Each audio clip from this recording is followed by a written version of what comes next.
Alright, so what we're going to do today, instead of progressing with the writing tasks, right, or I might come to it at the end, so we're going to talk about punctuations.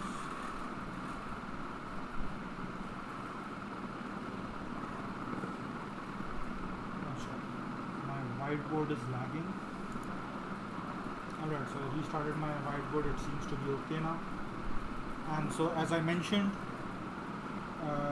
I'll be using the earlier classes in our preparation to go over grammar concepts, right, which are required overall in English, and that would be helpful in your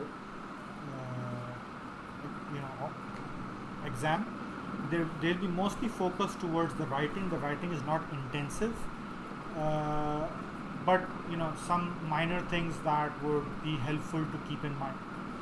One of those minor things are punctuations, right? So punctuations, right, are different marks or symbols. Sir, I can't see your screen. You can't see my screen. Alright, can you see it now? Yes. Okay. So, right, punctuation marks are symbols used in writing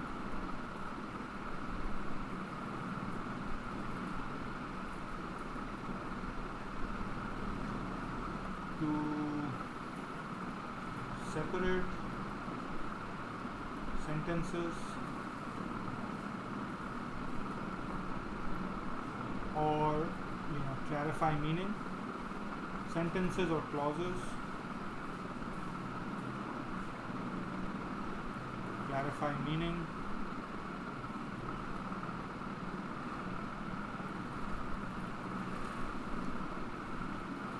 indicate a pause,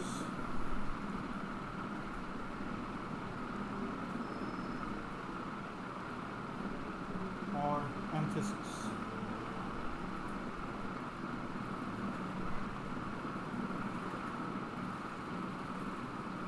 Right, the punctuation marks, I mean, there are about 12 of them or so. So if you just list them down, you obviously have, right, the full stop. Actually, you also have capitalization, which is, right, it's not a symbol, it's just something that we do.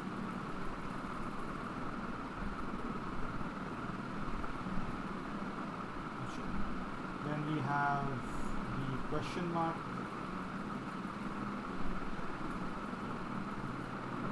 the exclamation mark,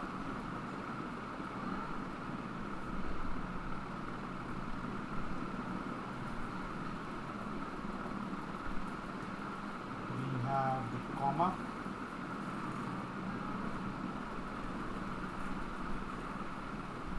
we have quotation marks,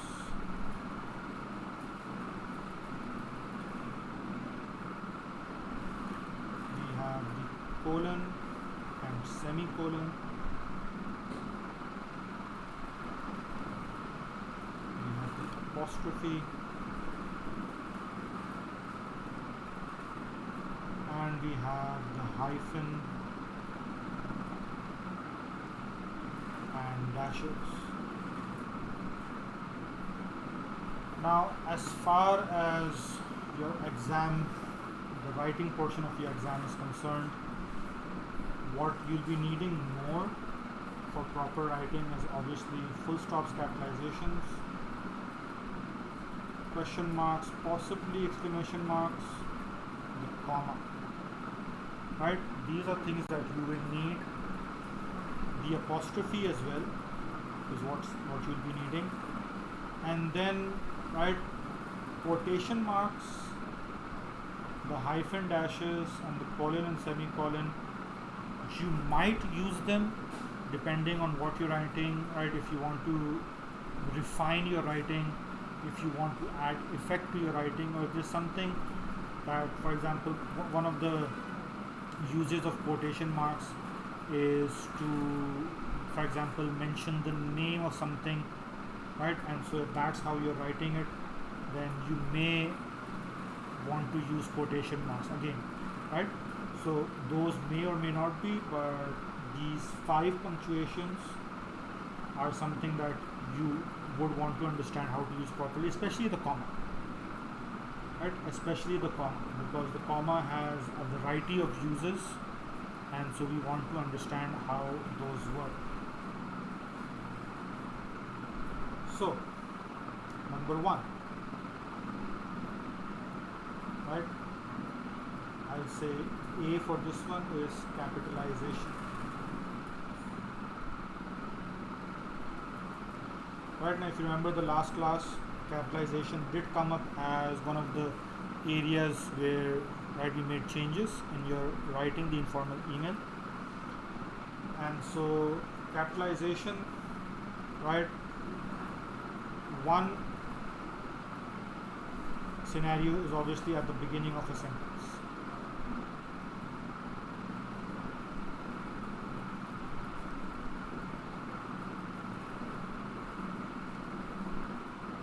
So whenever you're beginning a new sentence, the first letter is going to be capital.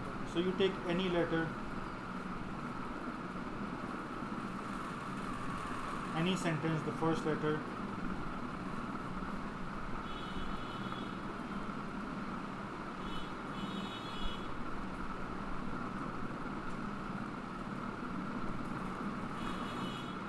right, you can see we've got V, which is a pronoun, the W is capitalized, you've got I for it is also a pronoun, right?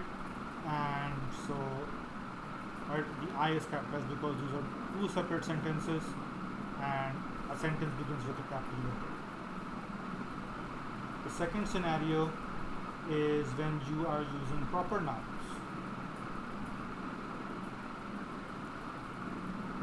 Alright, so proper nouns are specific names of people, places, things, right, and possibly ideas also. Alright, so for example, you've got Kashmir over here, which is, you can see that I have capitalized the K, right, and that's because it is the specific name of a place, right? If I'm writing a sentence,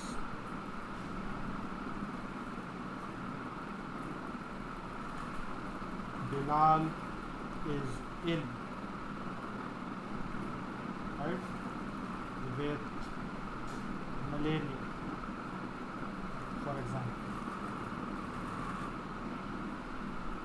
Okay, so the B is a name, right, and for example, right, a good car company such as Toyota, right, and then you continue the sentence. And so, right, Toyota, the T is capital for Toyota because it is the name of a thing as in the name of a company, right? And when you're capitalizing these proper nouns, you keep in mind that it is only the first letter that is capitalized, not the whole thing, right? It's not all caps. Gotcha.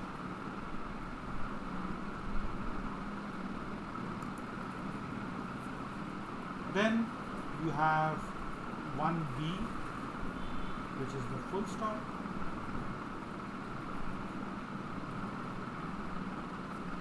Right, and the first scenario for use is obviously at the end of a sentence.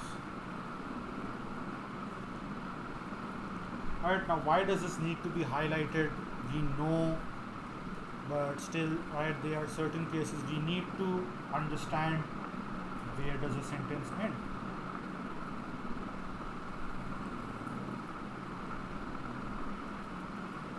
Right? Do I want to end the sentence?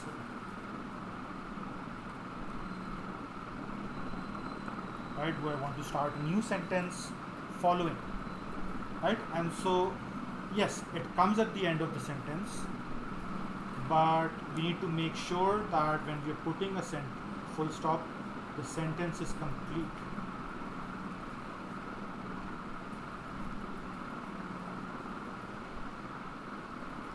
Right? That means that it has the requirements of the sentence, which are the subject and the verb, possibly the object, whatever other detail, and it is conveying complete meaning.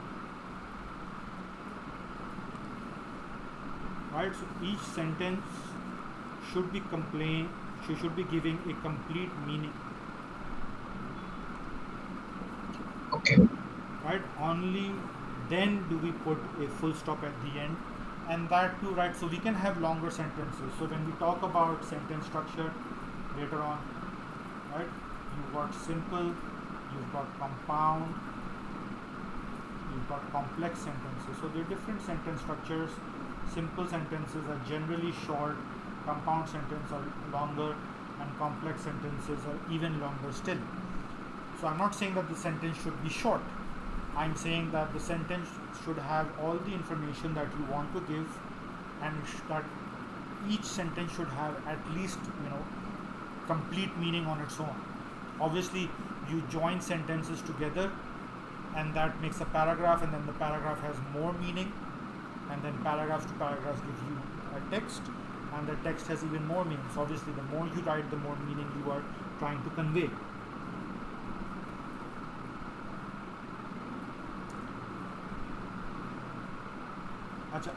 Right? So at the end of a sentence, then, right, you're using full stops with initials, right? So for example, initials with names. So right, if we see a name SM, right, Jawad,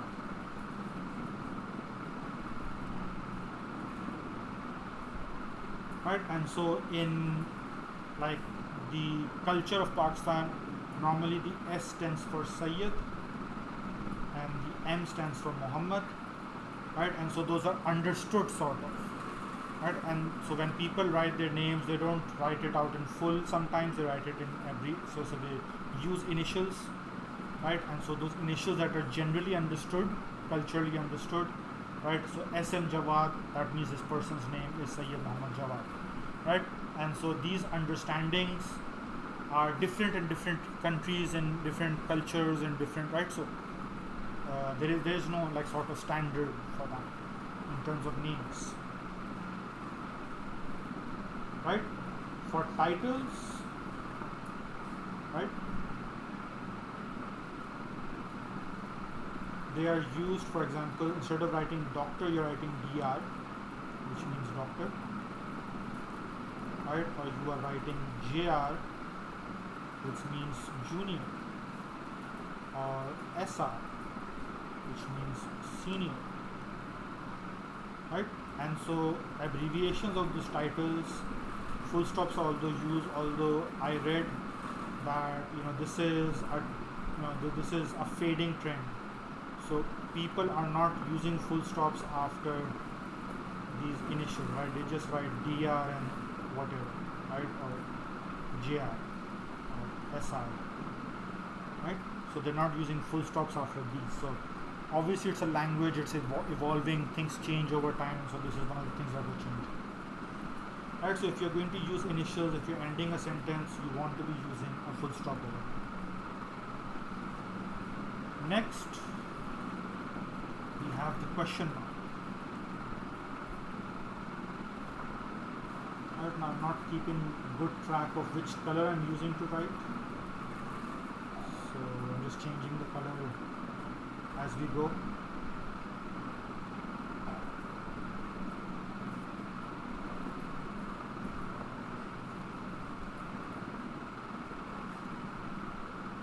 Okay, so for a question mark, right, it is used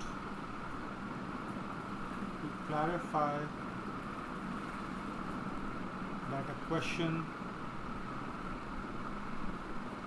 is being asked. Can I fit it here? Yeah. Okay. What do we mean by it's used to clarify that a question is being asked? Right? A question is plain and simple, right? Yes. Do you have,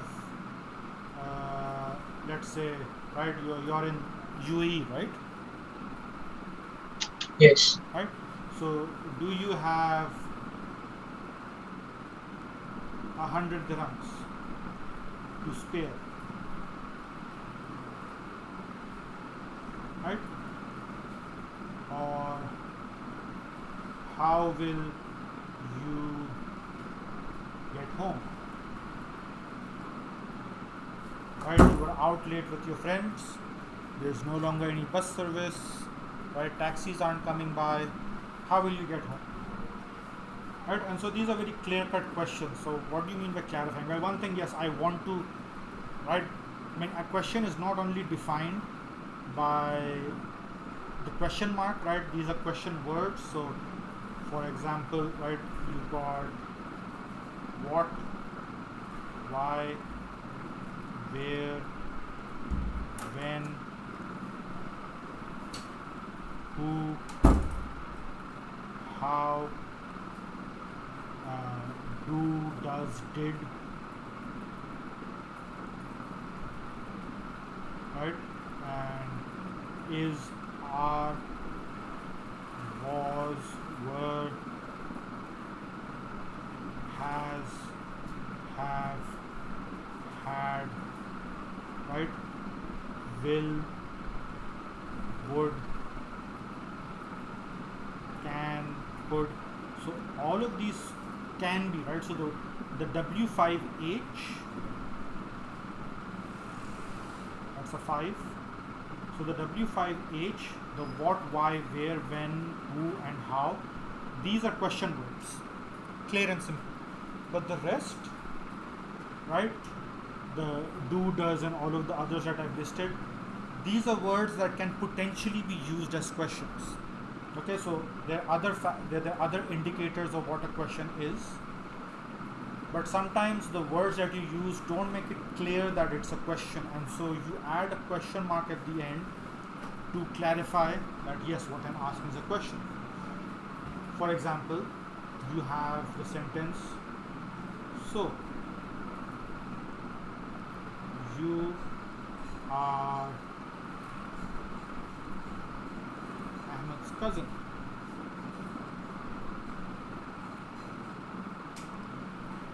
For this sentence, if I put a full stop, that becomes a statement, right? I'm just saying, so you are Ahmed's cousin. I'm giving a statement. I'm just mentioning, you could say a fact, right? That your relationship with Ahmed is a cousin, right? Yes. But what if I'm asking a question, right? The wording of my sentence is not making it clear that what I'm doing is asking a question. So you are Ahmed's cousin. Now, obviously, while speaking, my tone of voice is going to tell you whether I'm giving a statement or whether I'm asking a question. So you're Ahmed's cousin, right? That might be a statement. So you're Ahmed's cousin. My tone of voice changed, and that makes it a question, right?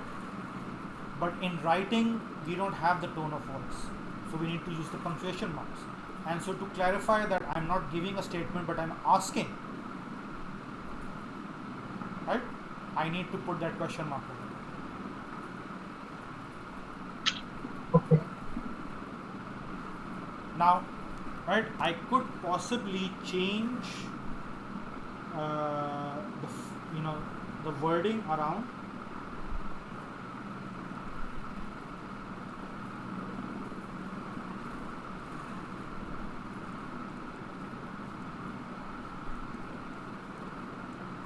Obviously, because it's a question, I'm going to put a question mark, but I just switch these two words around. You are and are you. as you can see over here, I mentioned that R can be used as a question. And so I just changed that, and now the wordings, the way I've phrased my sentence is making it clearer just by the way it's written, that what I'm doing is asking a question. So it depends on how you want to say it, right? It Yes. depends on how you want to say it, and the punctuation marks help in certain scenarios to clarify that. Not sure. So far, so good? Yes. Okay. The third that we have is the exclamation mark.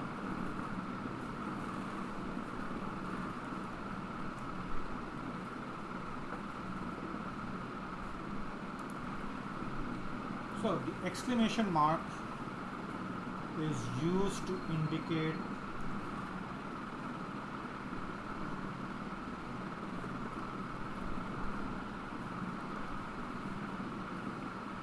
an exclamative clause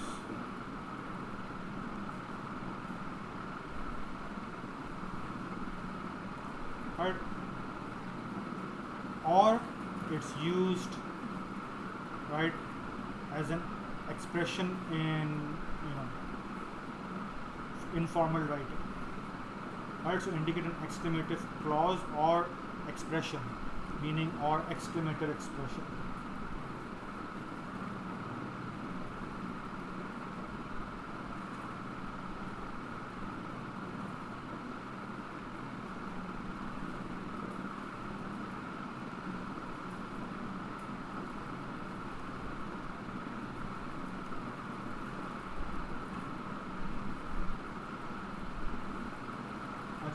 Let me just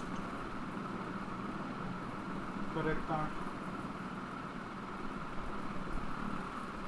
In informal writing. Alright, so over here we need to understand the distinction. If you're doing a formal piece of writing, you will not be using an exclamation mark over there. If you're doing an informal piece, right, so exercise 5 of paper 1 is always an informal email, so you can use an exclamation mark to express something over there.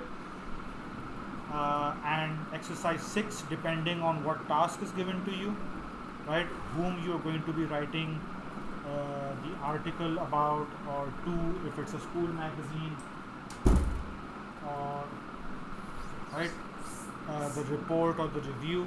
So there might be a chance that you could use an exclamation mark in exercise 6 as well. Now, what does exclamative basically mean, right? We haven't done types of sentences yet, but one of the type of sentences is the exclamatory sentence. So basically what that means is that you are expressing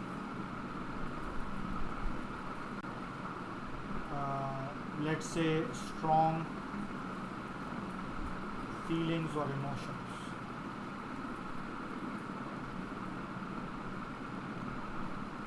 Right? For example, you are expressing joy, surprise, fear, doubt, depending. Right? An example, something as simple as listen. Now what this is telling you is that you are in an excited state, someone who is not listening to you, so you're raising the tone of your voice, and right, you're sort of stressing it and you want to grab their attention, and so you're saying listen with a bit of stress emphasis, right? And so that is one example. Another example, right, and just track how many exclamation marks I'm using.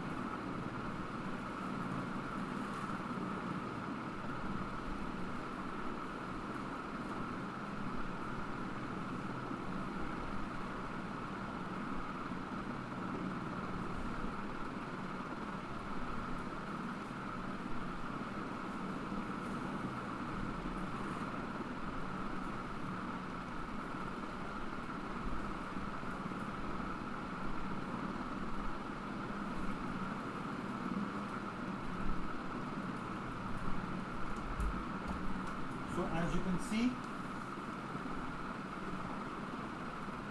right, as you can see, right, I've used 2 exclamation marks over here, and then I've used 3 exclamation marks at the end over here, right, Yes. right, and so I can use more than one in my informal writing, right, if I want to emphasize something.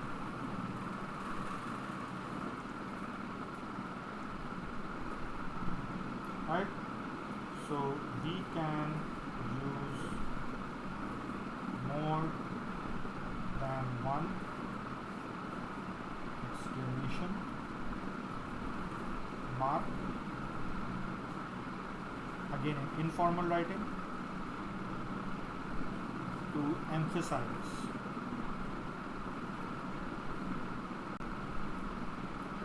something.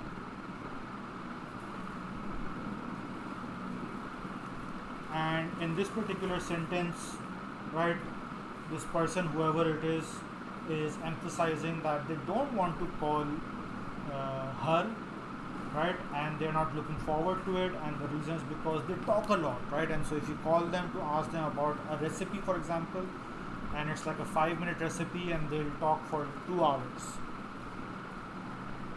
right, and so that's why they don't want to call this person, right, and so the emphasis over there, the emotion of, you know, unwillingness, the feeling of unwillingness is being emphasized over there.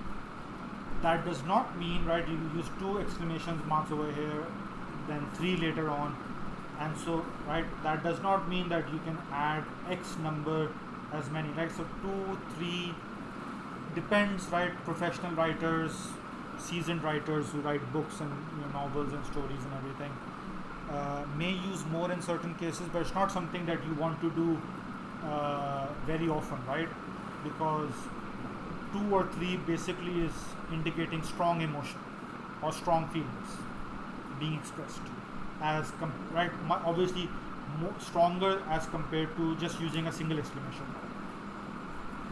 All right. Yes. Any questions so far? No, but can you use exclamation marks in formal writing? Like just once? Not in Like, formal. No, not in formal writing. Right? If in formal writing you would be using an exclamation mark, then that would give, you know, the impression that you are either shouting at the other person or you are expressing anger, right, and in general in formal writing you try not to bring emotions into play.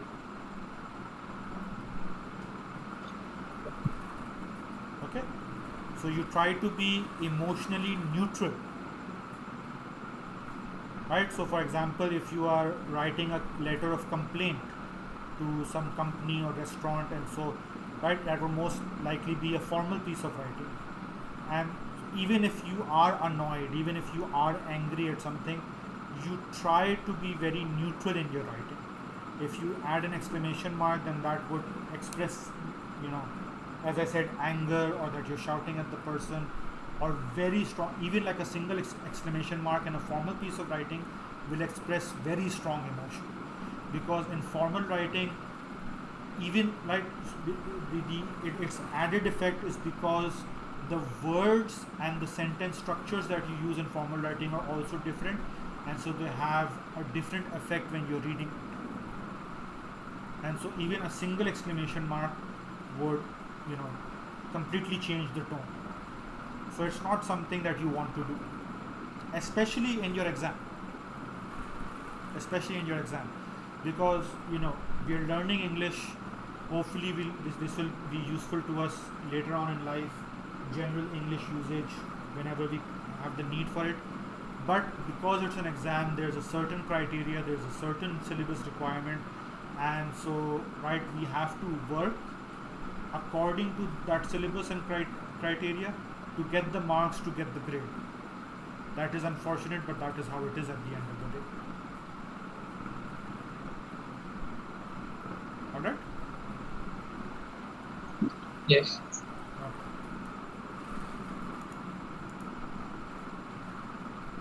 Acha ji, next up we have the comma, and this is going to be a bit detailed.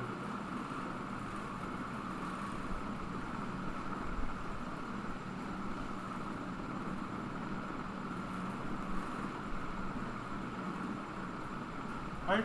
So the comma has a number of uses. The first one is the one that we, I guess, are most familiar with, is to separate items in a list. Right? So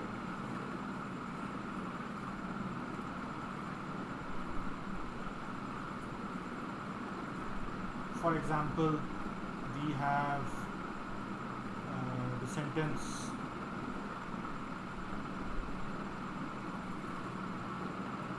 just a minute. Back on. Okay. So for example, right,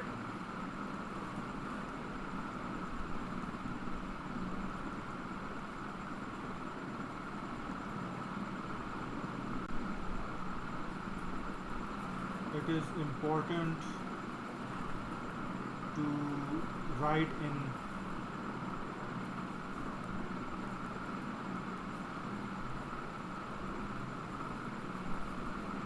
clear, simple, accurate words. Right? And so because I'm using like more than one word, it's kind of a list, and so I want to separate that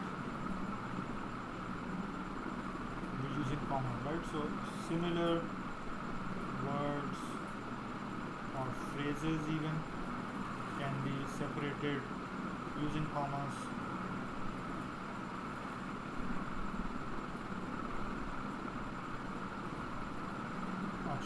So that's one thing.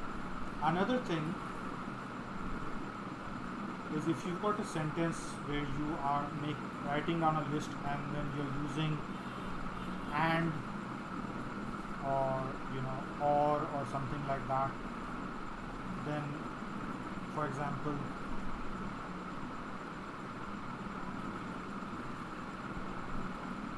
we bought bread and cheese and fruit. Right? So this is something you asked me as well, I believe in an earlier class, and whether to use a comma before the and, which is giving you the last item of the list. I've only mentioned 3 over here. There could be more than 3, obviously. Right? Now, there's a difference between British and American English in case of this punctuation. Right? The British apparently don't put a comma before the last item before the and. The Americans do, and they call it the Oxford comma. I personally believe it's something that I use, and right, it just makes the sentence clearer that when you're putting a comma before the last item of the list, even though there's an and, right, it just makes it clear that this is a separate item on the list. So again, right, if whether you use it or you don't, the meaning kind of stays the same. Right? Again, there's a debate in grammar whether the Oxford comma should be used or not, the difference between American and British punctuation, use of language, but something I use and I guess I would recommend to use as well. Also, right, on that note, and is what we call a coordinating conjunction.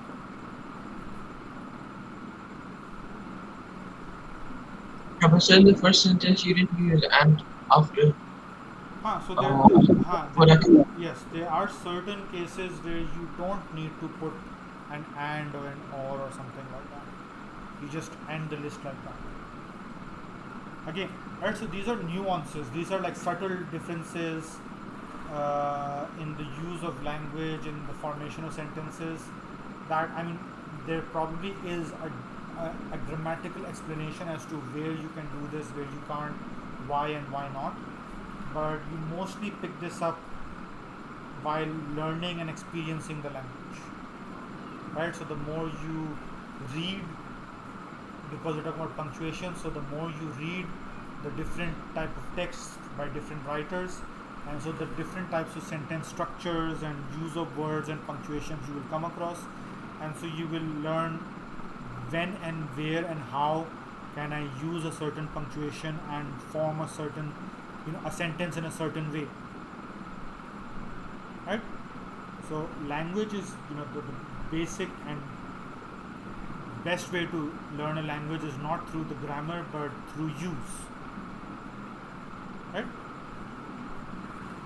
Native speakers of a language, if you ask them about the grammar of their language, most of them won't be able to tell you what the grammar is behind, the sentences that they're speaking. They were like, we don't know, we just know that this is the correct way of speaking it, right? Yes. Right, so I was mentioning coordinating conjunctions, right? This is something that I'll mention later on when we're talking about compound sentences, right? But they are for and nor, but, or, yet, so, right? And they make the acronym fanboys just by taking the first letter of each of these. And one thing, again, sorry, this might be a difference between the American and British grammar, but what it tells you is that you use a comma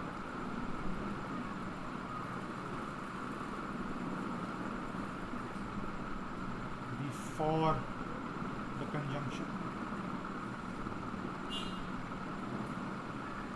Right now, again, right, this is in case of compound sentences, and that is not what we are talking about right now.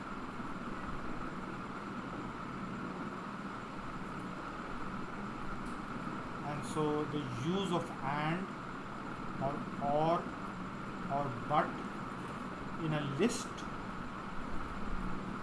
is different than using it in a compound sentence, but use it before the conjunction in the list, and obviously, right, to separate the two sentences in a compound sentence when we have that conjunction, so we use that comma. Achha, just interestingly, this is one of the uses of the comma, right, before the coordinating conjunction and compound sentences. We still have a bit of time, so we can cover, right, one or two more things. So we use commas to separate words or phrases.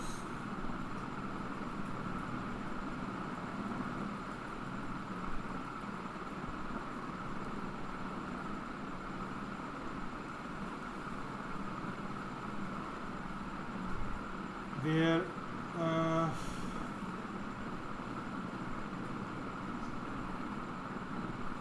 there is a slight pause.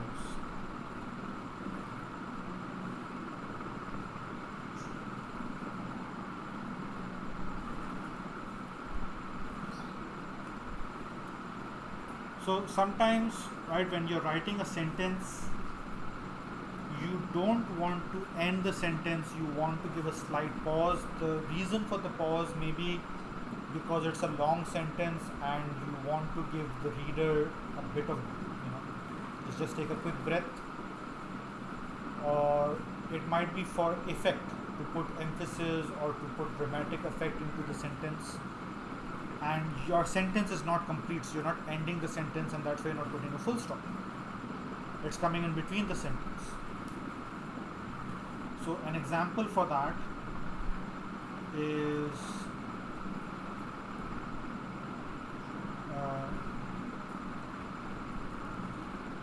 we had in fact lost all our money. So you can see, right, I've put commas over there to write between before and after in fact. And so the way I will read that is we had in fact lost all our money. Instead of reading it we had in fact lost all our money, right, in just one go, I'm going to put a slight pause over there. Now when I'm speaking, again I'm not using punctuation marks when I'm speaking, right? If I pause, that will tell you that I'm pausing, obviously, right? You're listening to me. But to convey that in writing, that's again, right, one of the reasons why we use punctuation marks. And to indicate a slight pause in my speech, in my tone, right, in my voice, I will use a comma. In general, when there's a comma, you would pause slightly, right? In general, whatever the effect of the comma is in the sentence, a slight pause is something that you will do. Acha, I'm going to end with this last piece, right? One of the uses of the comma is to separate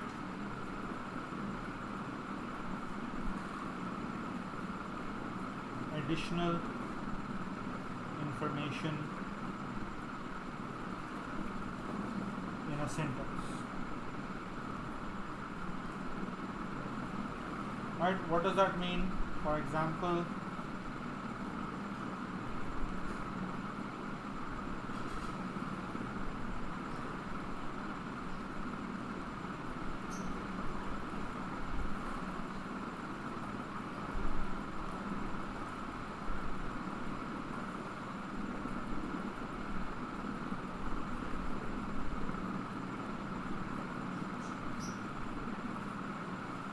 okay, so what's happening over here is, if I just study the sentence, the actual information that I want to give to the reader is John will show you the way. That is the actual information I want to give you. The additional information I'm giving about John in this case is that he is our experienced guide. And because that is additional information that I am including in the sentence, I am separating that from the sentence using commas. So, right, when you are writing, if, right, in your email or whatever task you get in exercise 6 of paper 1, you want to write a sentence where you are giving additional information in a sentence, and so you will separate it using commas. Alright?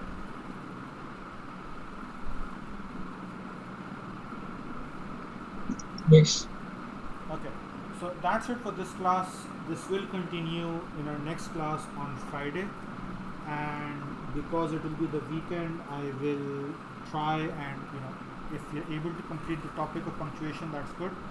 If not, still I'll stop and I'll cover perhaps in the beginning or at the end exercise 6 of the specimen paper, and so I'll assign that as weekend homework to you guys. Alright? Okay. Yeah, so that's it for today, and thank you for attending, and hope all of that was clear. Allah Hafiz. Allah.